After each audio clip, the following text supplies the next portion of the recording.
Hey Matthew, after watching your video, I wanted to kind of talk about a couple of things. So first of all, the chemicals in our brains. Supposedly, they are the things that make up our consciousness. And man, I should have made notes before this. I don't know how I'm possibly gonna organize all my thoughts, but anyway, sorry. The chemicals in our brain supposedly are what cause the functions of our consciousness.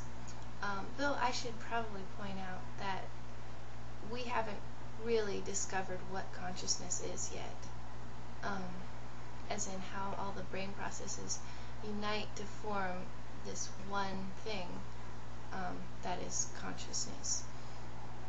And my school does a lot of research on cognitive science, and my teacher was saying that all she could do really for now was to cover the basics, and I'm just in a basic cognitive science class right now, but anyway,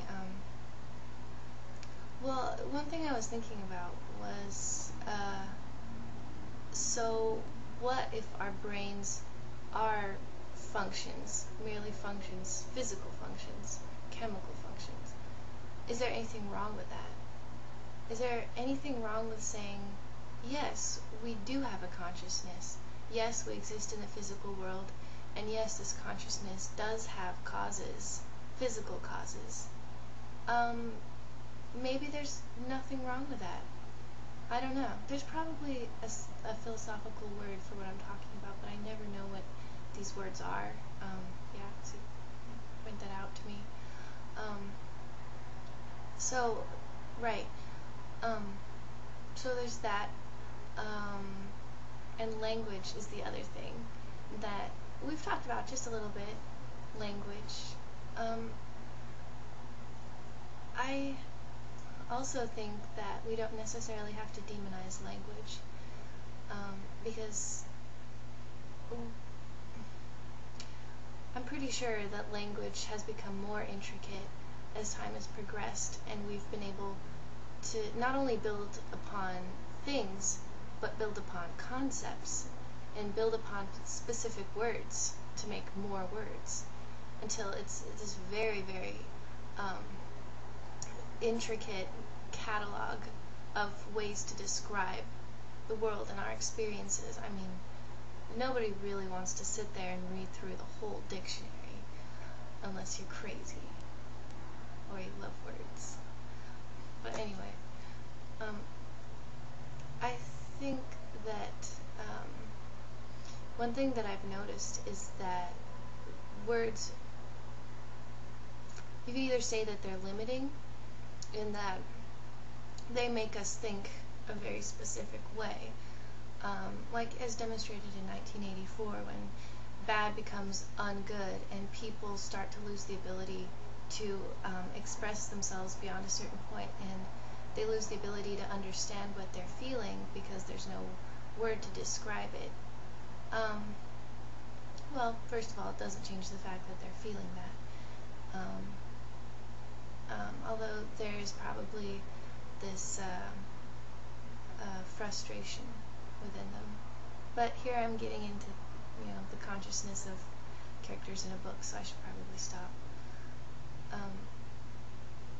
I've noticed that sometimes maybe I'm feeling upset about something, maybe feeling upset with a certain person, can't really put my finger on it.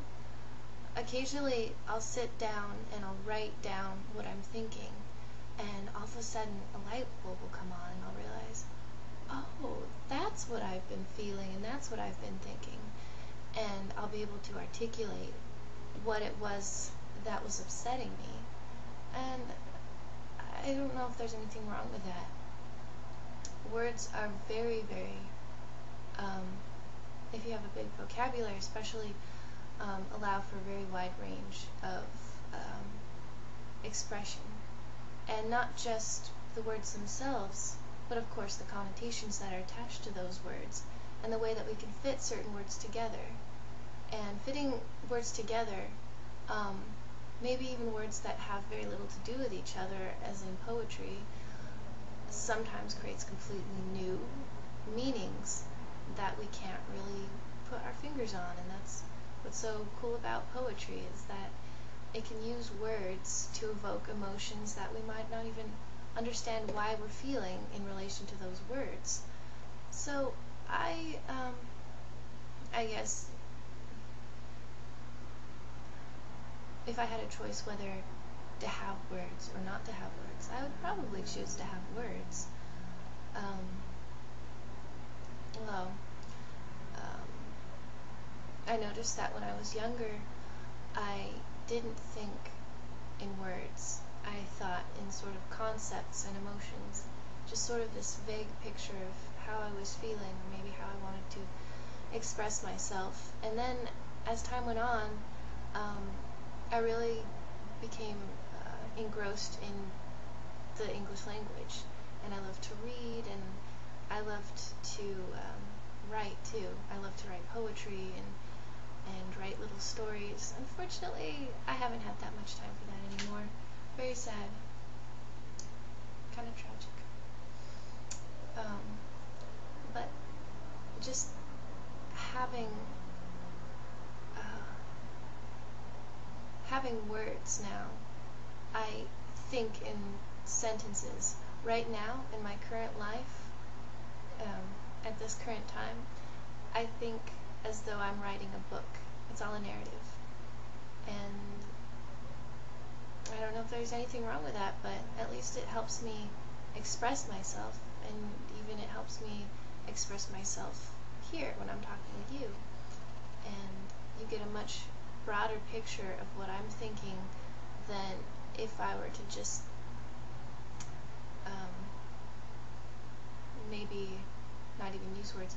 Although, I suppose with this particular medium, words and visuals are really the only thing we have, and maybe it would be different if we met in real life and we could just sort of have this subtle understanding that didn't require words. But yeah. Is there anything else I wanted to talk about? Can't remember. See, my mind is everywhere. The fires are still burning, I guess. I haven't really checked on the progress of the fires. I don't really want to check on the progress of the fires. But I'm pretty sure that we're not going to be evacuated, so. But some people I know are, so that's not good. Yeah, I think that's all. So, I'll talk to you later.